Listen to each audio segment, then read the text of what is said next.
2024 ఎన్నికల్లో ఘోర ఓటమి తర్వాత వైసీపీకి కీలక నాయకులందరూ ఒక్కొక్కరుగా పార్టీని వీడుతున్న విషయం తెలిసిందే. ఈ క్రమంలో వైసీపీకి మరో షాక్ తగిలింది. ఎమ్మెల్సీ మర్రి రాజశేఖర్ పార్టీకి రాజీనామా చేశారు. పార్టీ సభ్యత్వంతో పాటు ఎమ్మెల్సీ పదవికి కూడా రాజీనామా చేశారు రాజశేఖర్. ఇప్పటికే నలుగురు ఎమ్మెల్సీలు పార్టీని వీడారు వైసీపీకి. గత కొంతకాలంగా పార్టీ కార్యక్రమాలకు దూరంగా ఉంటున్న మర్రి రాజశేఖర్ మార్చి 19న పార్టీకి రాజీనామా చేశారు. ఇక రాజశేఖర్ రాజీనామాతో వైసీపీలో అసంతృప్తుల సంఖ్య 5కు చేరింది. ఇప్పటికే ఎమ్మెల్సీలు పోతుల సునీత, కళ్యాణ చక్రవర్తి, కర్రి పద్మశ్రీ, జయమంగళ వెంకటరమణ రాజీనామా చేశారు. వీరి బాటలో 5వ వ్యక్తిగా మర్రి రాజశేఖర్ కూడా పార్టీ గుడ్ బై చెప్పారు. ఏపీ రాజకీయాల్లో కీలక పరిణామాలు చోటు చేసుకుంటున్నాయి. కూటమి అధికారంలోకి వచ్చిన తర్వాత వైసీపీ ముఖ్య నాయకులు వరుసగా పార్టీని వీడుతున్నారు. అసెంబ్లీలో 11 సీట్లకే పరిమితమైన వైసీపీకి మండలిలో మెజార్టీ ఉంది. ఇప్పుడు వైసీపీ ఎమ్మెల్సీలు పలువురు కూటమి పార్టీలో చేరుతున్నారు. ముఖ్య నేతలు పార్టీ వీడుతున్నా వారిని వారించే ప్రయత్నాలు జరగడం లేదు వైసీపీలో.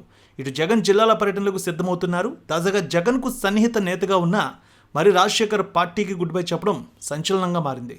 ఇక వైసీపీ ఆవిర్భావం నుంచి జగన్తో కలిసి రాజకీయ ప్రయాణం చేశారు ఆయన. గుంటూరు జిల్లా నేత మర్రి రాజశేఖర్కి మంచి ఫాలోయింగ్ కూడా ఉంది. ఆయన రాజీనామా చేయడంతో ఆయన అనుచరులు కూడా షాక్ గురయ్యారు.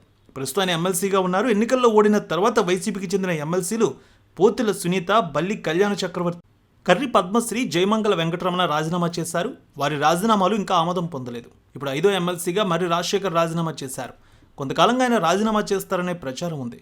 జిల్లాకు చెందిన మరో మాజీ మంత్రి అభ్యంతరం చెప్పడంతో టీడీపీలో చేరిక అంశంపై స్పష్టత రాలేదు. ఇప్పుడు టీడీపీ అధినాయకత్వం నుంచి గ్రీన్ సిగ్నల్ వచ్చింది. అందుకే మర్రి రాజశేఖర్ వైసీపీ గుడ్ బై చెప్పారు. మర్రి రాజశేఖర్ చిలకలూరిపేటలో 2004లో చిలకలూరిపేట నుంచి స్వతంత్ర అభ్యర్థిగా గెలుపొందారు. తర్వాత కాంగ్రెస్లో చేరారు. 2009లో కాంగ్రెస్ తరపున పోటీ చేసి ఓటమి పాలయ్యారు. జగన్ వైసీపీ ఏర్పాటు తర్వాత ఆయన పార్టీలో చేరారు. 2014లో చిలకలూరిపేట నుంచి వైసీపీ అభ్యర్థిగా పోటీ చేసి ఓటమి పాలయ్యారు. తిరిగి 2019లో పోటీకి సిద్ధమయ్యారు. ఈ సమయంలో టీడీపీ నుంచి వచ్చిన విడుదల రజని నాడు జగన్ సీటు కేటాయించారు.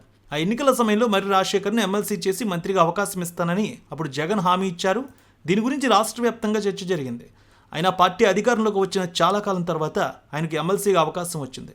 ఇక ఆయన మంత్రిని చేస్తానని హామీ ఇచ్చిన జగన్ మంత్రివర్గ విస్తరణలో విడుదల రజనీకి అవకాశం ఇచ్చారు, కానీ ఆయనకు అవకాశం ఇవ్వలేదు. అప్పటి నుంచి మర్రి రాజశేఖర్కు పార్టీలో ప్రాధాన్యత తగ్గింది.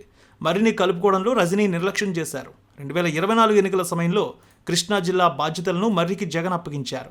2024 ఎన్నికల్లో చిలకలూరిపేట నుంచి గుంటూరు మేయర్ కావటి మనోహర్ను బరిలోకి దింపారు.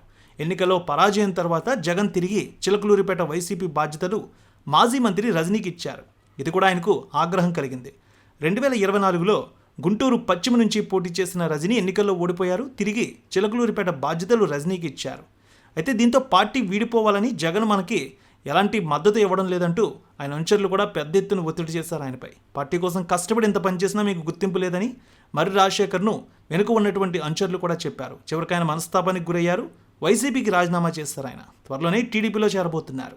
మర్రి రాజశేఖర్ తీసుకున్న నిర్ణయంపై మీరేమంటారో మీ అభిప్రాయాన్ని తప్పక కామెంట్లో తెలియజేయండి.